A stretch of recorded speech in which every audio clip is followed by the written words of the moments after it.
Victories, a very committed person who cared deeply about the well-being of his players.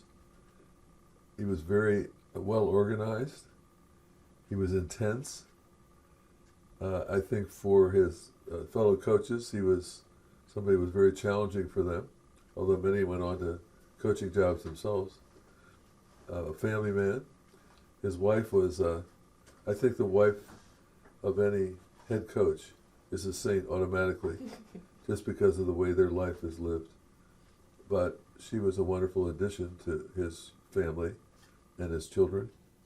And I got to know all of them one way or another through the course of his time here. What was your first impression when you met Lou? Short. He was a lot shorter than me, rather thin. And so you wondered when he was surrounded by all these gigantic football players, how he would get their attention. So let's get them to follow his example. But he very quickly took over. When he came here as a new coach, he gathered all the players into some room in the athletic centers. And some of the players had their feet over the chair and were not paying any attention. Well, that didn't last very long. That set the tone, I think, for his success here at Notre Dame. He was a successful recruiter and got great players and brought out the best in them. What did his friendship mean to you personally? Well, the relationship between a president and a coach is a tricky one because, in a sense, we're the ones responsible for hiring and firing. But we always got along, and I was with him a lot in some of his speech making. One of the most fun things for me was when I found out how he did the tear up the USA magic trick. I was sitting at the right angle and I could see how he did it. I said, I could do that with a little training.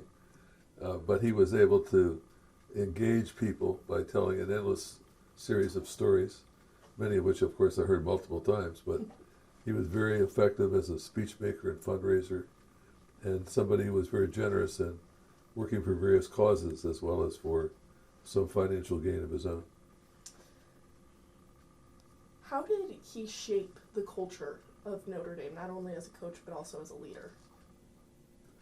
Well, I think he came into a tradition-laden place, and he played off that tradition in order to carry it to the next iteration. So we had been a while since we had had highly successful football teams. And when he came in, that was his goal, to go back to some of the glory days. And he was able to pull it off. And my first year as president, we won the national championship. I said, this is going to be easy. We came close a couple of other times. I saw Lou at the national championship game 2 years ago. He was in a wheelchair.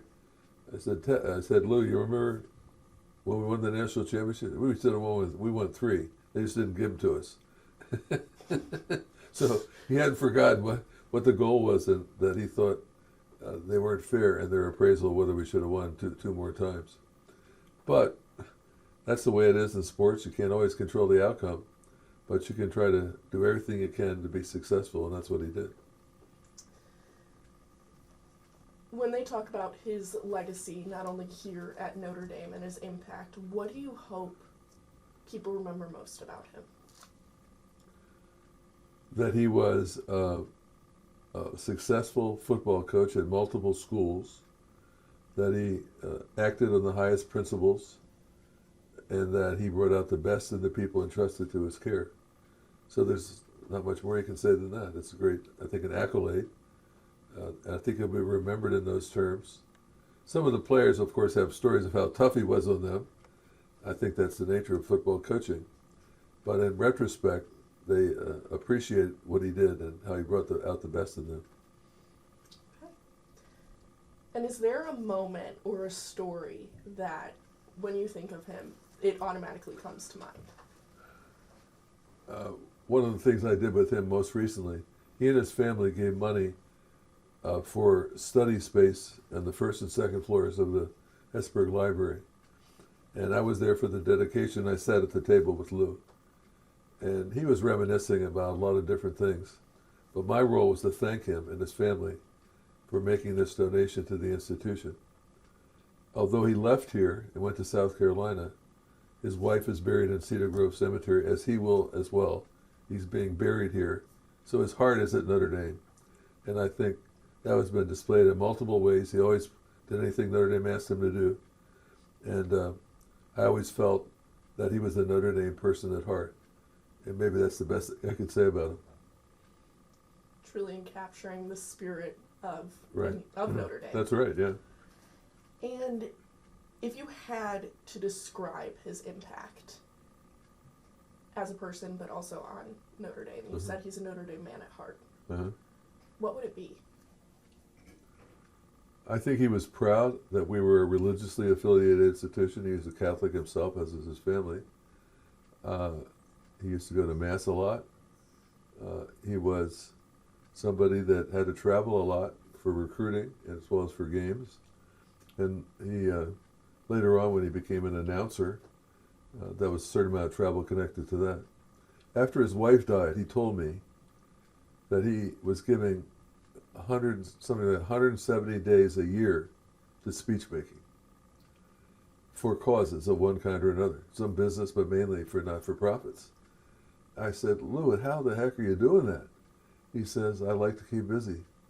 And my wife is not here, and my children are all grown up.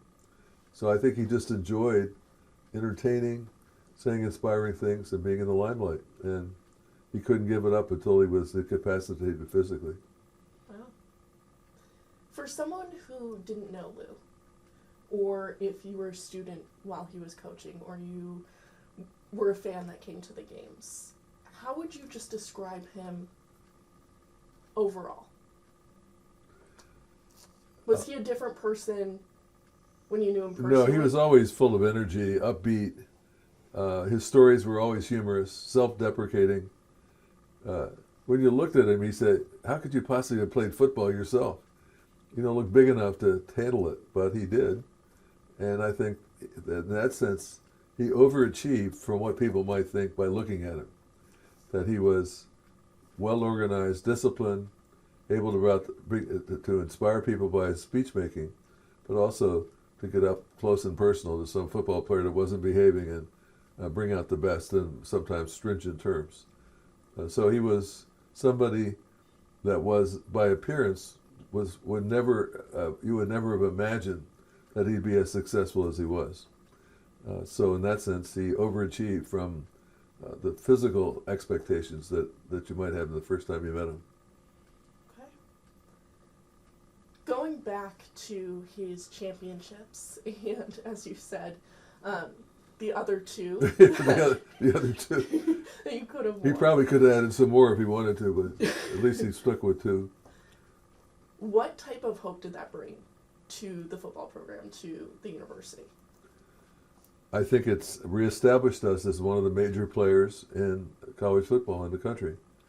We became a hot team in a sense of both popular and hated, which every good team is going to be. We sold out stadia wherever we went. We had great Notre Dame turnouts at all of our away games. And then we were playing in bowls on a regular basis again. Excuse me. And then we're back in that same territory again with our present coach. So I think there's some ups and downs if you look at the history of Notre Dame football, but he was one that brought back a sense of achievement and championships and success that we had lost for a while. Is there any one thing that you would want somebody to know about Lou?